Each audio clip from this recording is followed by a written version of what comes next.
Our world continues to change and push us in ways we have not been challenged before. On this show, we talk about these challenges, how to be aware of them, face them, and overcome them in your life. This is David Waldas, creator of the Aligned Living System. And I'm Nick Musica, Aligned Living Coach. Welcome to the Aligned Living System podcast.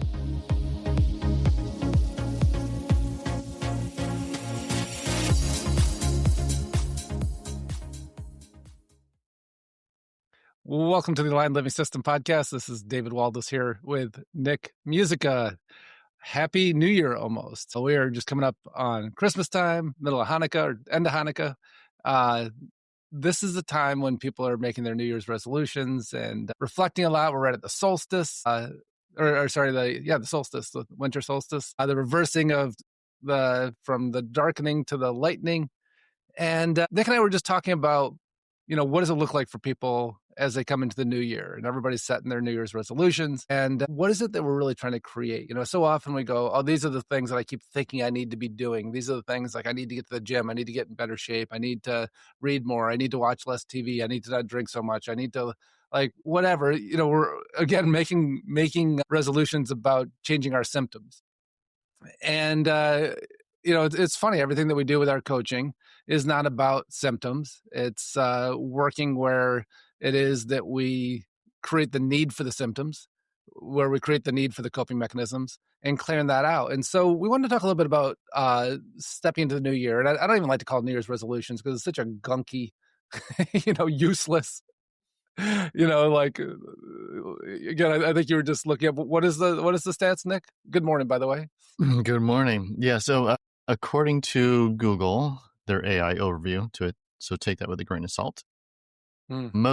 For multiple reasons, most New Year's resolutions fail, with statistics showing around 80 to 90% of people giving up, often within the first few weeks.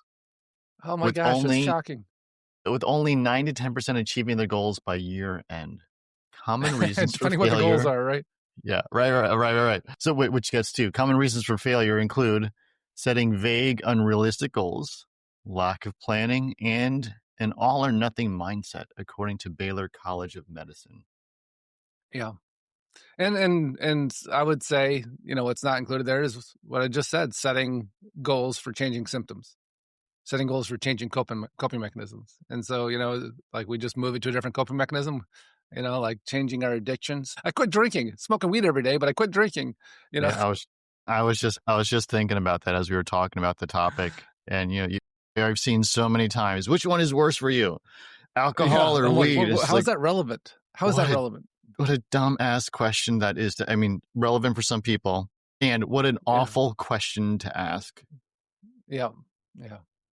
It's, and so, as you're coming into this time, that whole piece, what is it that we get upset with ourselves about, judge ourselves about, feel we need to change? Again, it's almost always symptoms and coping mechanisms. And, an example I often use when we talk about what we're doing with Aligned Living is that we're going to the place where we get to move forward as opposed to the place where the problem is. And when we are in the discomfort of focusing on what's wrong, what we perceive as wrong, we're always trying to change that. That's where all our energy goes to, the symptoms, the coping mechanisms, the things we don't like in the world. And those are never the causation of them. The causation of them is somewhere else.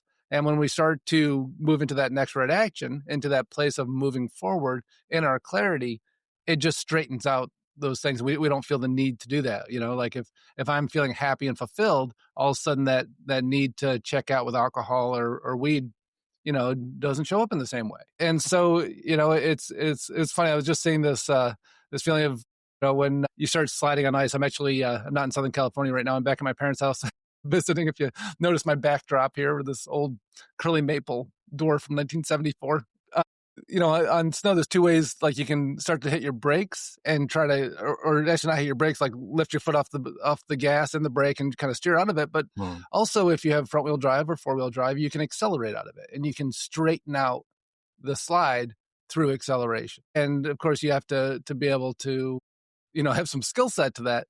But really what we're talking about here is using moving forward as a tool to clear up what's not working for us. And not just moving forward by picking something and going. I mean, that has some value, But when you really get clear on what's right for you and start doing that, as opposed to just struggling with trying to do the things that aren't working for you differently, or trying to not do them because there's a reason you do them. And so the analogy I often use is if you go to a chiropractor, and it'd be really weird if you didn't understand a chiropractor and you go in and you say, my ankle's been really bothering me, or my knee's been really bothering me, and he starts to adjust your hip, or she starts to adjust your hip, and you're like, oh, no, my knee. Like I'm not sure why you're in the wrong spot. And well, that's because that's where the solution is. The solution's in your hip, and that's where it's catching up, and it's a little bit crooked, and so your knee's been sore. Like, oh Uh-huh. no, I didn't. No, it's my knee. And when we look at our New Year's resolutions, when we look at what's not working in our life, looking at it through that lens of all of our attention, of course, is going to go where that's uncomfortable. Like, oh, it's another bad relationship, or another business thing that's not working, or somebody's like, well, it's not about writing a better contract. It's not about, like getting better at selecting a partner. It's about whatever it is in you that needs to clear up in order for that to change. And it's not where the problem is. And Uh-huh. we do what I call discomfort-based decision making. We make decisions from that discomfort, trying to alleviate the discomfort. And the solution's never there. That's just, do what I call solving the problem with the opposite problem, where we go from, oh, I was doing it this way and it caused this discomfort. And so I'm going to do the opposite of that, the polarity of that. And now I'm creating this other problem that actually feels really good at first and feels powerful, until I realize that I just created another problem instead of correcting it. And that we look back on our past and go, oh yeah, I just kept flipping back and forth between problem and opposite problem, and symptom and opposite symptom, and coping mechanism and opposite coping mechanism. And so as you move into the new year, I really encourage a different perspective, the chiropractor perspective. Go to where the thing is that's causing the issue, not the symptom of the thing that's causing the issue, Mm-hmm. the coping mechanism. I remember going to this leadership training a long time ago, and they taught us this technique. It's called the 5 questions technique for managers to ask the folks they're working with. Like, and it's as simple as it sounds. I mean, they're artful questions, but it's 5 questions. The whole idea is 5 questions will get to the root or the truth of what's happening. Yeah. Because sometimes people don't even know what it is, what's driving their behavior, or what happened in a situation, or whatever it is. And so the rule of thumb was ask 5 questions, and you sort of have to follow the bouncing ball to get to the root. But it's a very surprisingly effective technique. And if you can play shrink with yourself, coach with yourself to some degree, you can sort of get to the hip is the root of the problem, and the knee is just the symptom of it. Yeah, and the questions are basically what and why is that, and why is that? That's right. Right. Like, that's right. Yeah, and what causes that, and what causes that. Yeah. And, yeah. So go ahead. Yes. So for the knee, it would be like, so tell me about the knee, David. Well, my knee hurts. When I run on it, I'm running on the outside of the foot. That's landing first. And where do you feel that? Well, I feel it in my knee, but also in the foot. Now that I mentioned the foot, and now that you mention it, I'm sore in the hip afterwards. So tell me, and it just sort of evolves. Yeah, I'm just sorest in my knee. I notice it the most in my knee. So that must be it. Yeah. And I mean, there is basically taking it beyond the surface. So like, I would bet the 2 biggest New Year's resolutions are exercise and substance use or abuse. Like, I'm going to drink less, or I'm going to not drink, or I'm going to exercise more, or probably diet. I would bet those are probably the 3 biggest ones. And so those are always like, well, why do you drink so much? Oh, just because I love drinking. Because like, really? Is that why? Or is there something, like, is that like, well, why don't you work out? I'm just lazy. Well, I don't think any of us are lazy. I think that we haven't found inspiration, and not having inspiration is different than lazy. And I'm not sure what to do. I don't trust myself, and so moving past all of those things of what if a New Year's resolution was actually doing something that inspired you, doing things that light you up. And then all of a sudden, well, I didn't feel like having a drink because I was actually enjoying myself being present. I didn't want to miss it. All of a sudden I felt like working out because I have all this energy because I'm excited about my life and what I'm doing. I didn't eat shitty food because then I feel like I don't have the energy to do what I need to do. And I know the fuel I need in order to get this done because I'm excited about my life and I'm excited about what I'm doing. And so what does the New Year's resolution look like for you? As you're listening here, where is it that you can light yourself up more? Where is it that you can create more fulfillment, more moving forward, Aliveness. and watching what's aliveness? Yeah. Aliveness, yeah. Vibrancy, right? Yeah.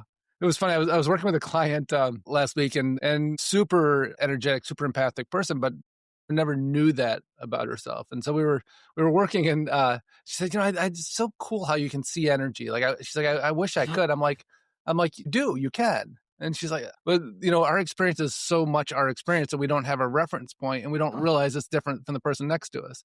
And so it's funny. So I dropped my energy, like went into the consciousness lock, for those of you that know what that is, and just turned my energy off for a second. She's like, I'm like, well, how do I look different? She's like, I don't know. You just look kind of like flat, like kind of like dull, not like vibrant. And then I got my energy going, and she's like, oh yeah, like that. Now there's vibrancy. I'm like, okay, well, the only thing I changed was my energy. I do see energy. I'm like, great. Now we can start reading it. And then, I said, look at that plant. Like that one's alive. That one's fake. Like, what's the difference? Like, oh, I can see the difference in those two plants. One, and that it's a great fake, but it doesn't have a vibrancy to it. And the moment we start to experience vibrancy, life force, and see it in others, and then recognize it in ourselves and go, oh, my life force is down, my life force is up. All of a sudden, like that changes everything. Yeah. And it's like it's painful. I was talking about 3 weeks into the 12-week program, we start to have what we call falling off the cliff, where when we go back into shutting off our vibrancy after having turned it on, where it's just like painful. It just feels like, oh my God, like this is just so emotionally, mentally painful to feel this flat. Like it feels like depression, because now we have a new upper end, and it just makes us clean up the bottom end. And we go, I can't be flat. I have to be vibrant. And if I have to be vibrant, well, shit, now I can't eat that thing anymore. Now I have to get exercise. Now I can't gossip and talk about the same stuff that used to pull my energy down. Now I can't watch the news because it's just too painful, not because of the topic, not because of the conversation, but because I go into a place where I lose my vibrancy.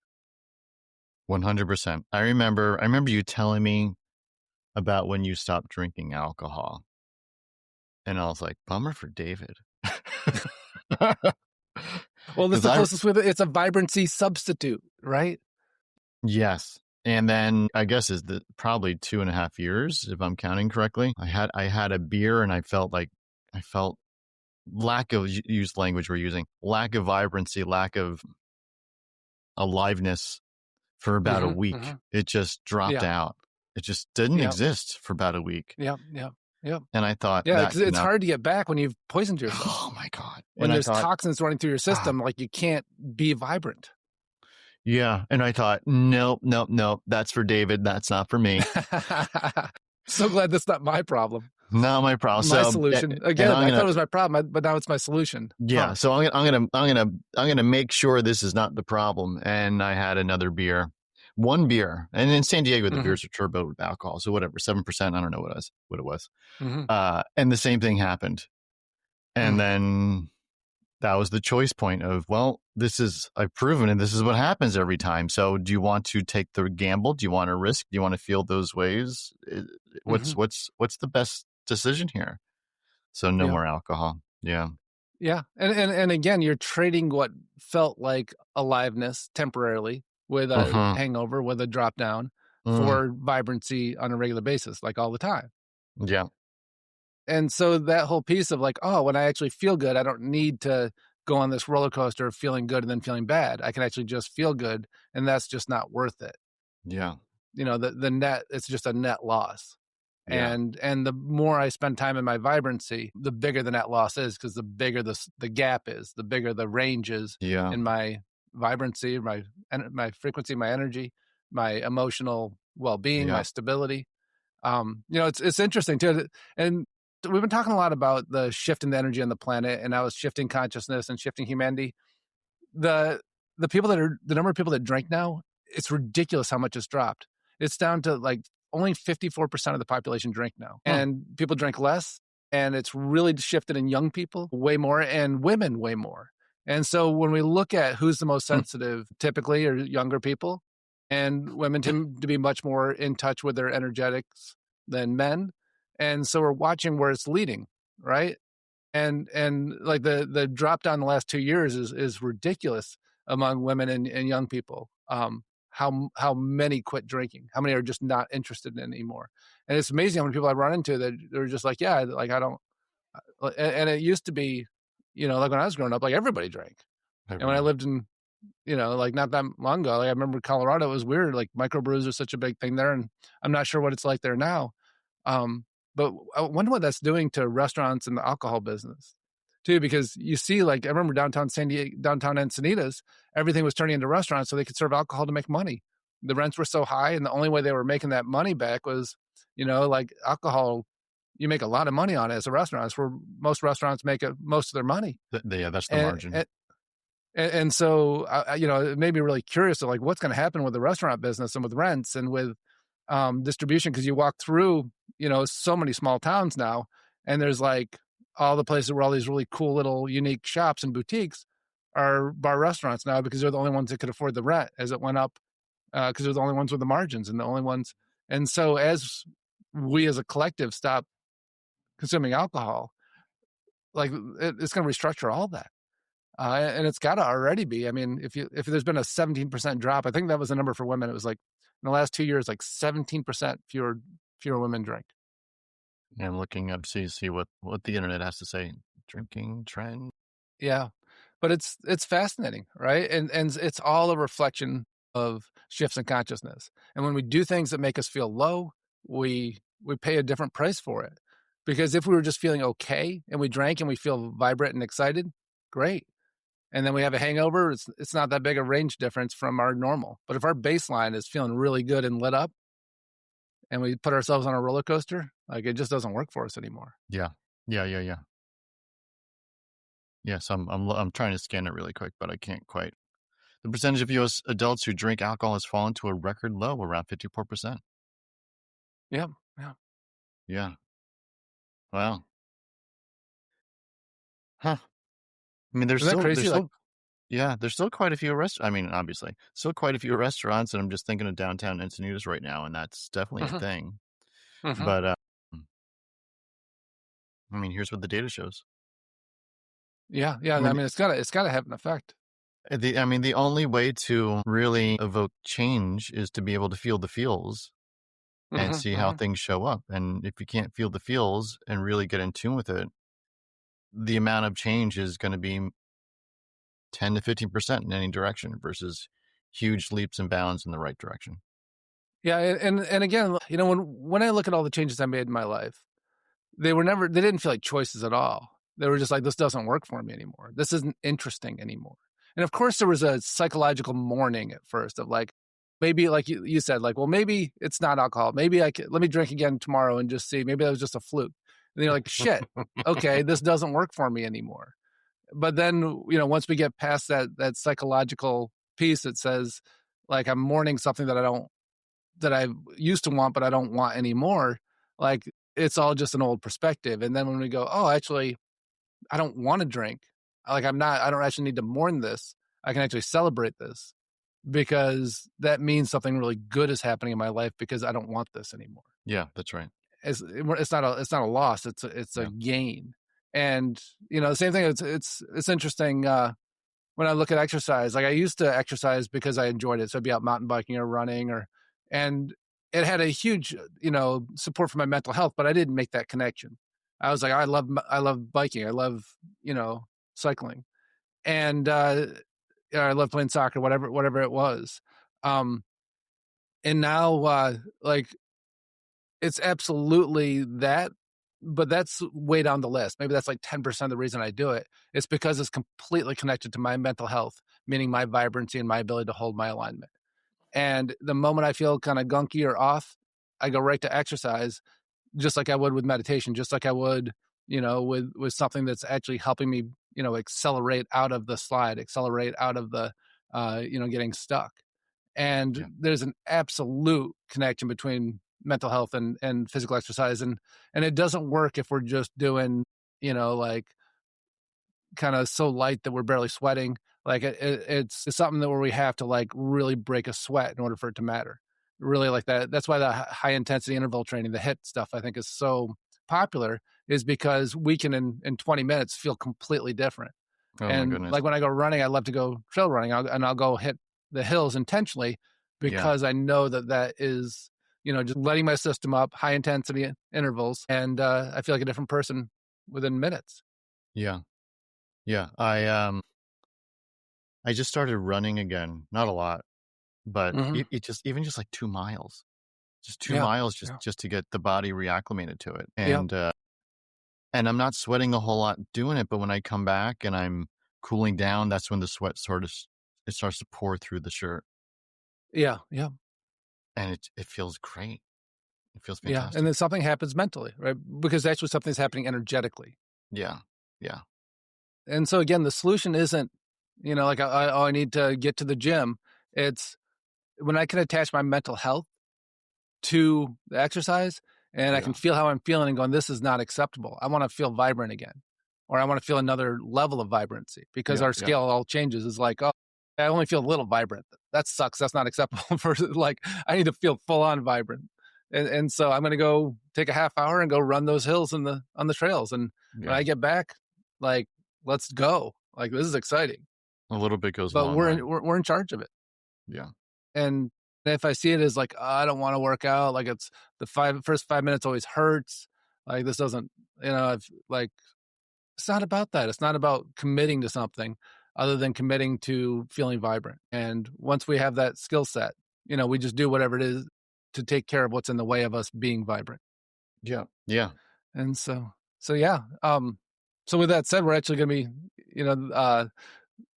I'm going to be starting a group program. I'm only going to teach a couple more of these. It's really what I've been feeling now that I'm doing the coach training, which is so fun. Now we're actually a month into the academy, and like it's just been so fun to be taking people through the 12 weeks, especially with the new updates. Mm-hmm. And we started another one of those in March, and I'm going to start another, probably one of the last couple 12-week group programs that I'll be coaching, because I'll be sending that out to the coaches I've trained very soon. But I'm going to do probably one or two more, maybe three at the most, of the small group trainings, which is like the 5 to 7 people, and starting one in January. And so if this is exciting for you, if you're like, yeah, like, I get what you're saying, I'm just not quite sure how to harness that vibrancy. I mean, that's what Aligned Living does. And I know, Nick, you're taking clients right now too.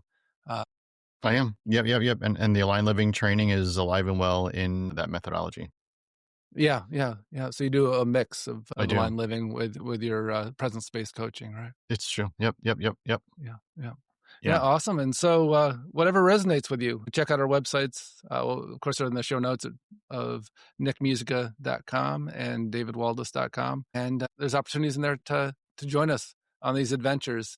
The transformation is always mind-blowing to me, what people, like how much their life changes. And, I think after doing it for so long, I have to kind of stop and remind myself. I just take it for granted. Like, of course, people are like, oh my God, I feel like a different person. Like, of course you do. Like everything's changing. Of course it is. But I realize that that's not, when people sign up for coaching, that's generally not what happens. Or people going to therapists, that's generally not what happens. They start working through things, or they set goals and start working Yes. towards the goals. And this isn't that. This is pulling yourself out of the gunk and getting really clear, because you feel so good that this is how it has to express through you. And that's a very different thing than going, okay, I'm going to go create this. I've always had this in me. Like, well, let's light it up. Let's take all the stuff off you that's not that. And how do we do that? By being so vibrant that the other stuff's not interesting anymore. Yeah. So check Awesome. it out. Yeah. Well, Merry Christmas and Happy Hanukkah and all the other happy holidays. And I guess we have another one coming up for New Year's. Maybe not right around that time, but yeah, we'd love to be a support. That's what we do. It's what we love doing. It's why we're here, and it's where a lot of our vibrancy comes from. And so hopefully you'll join us in that. But thanks so much for listening, as always, and have a great week. We hope you enjoyed listening to today's podcast. And if you did, please subscribe so you can catch the next episode. If you want to learn more about the Aligned Living System and how it could support you in your life, check out davidwaldas.com.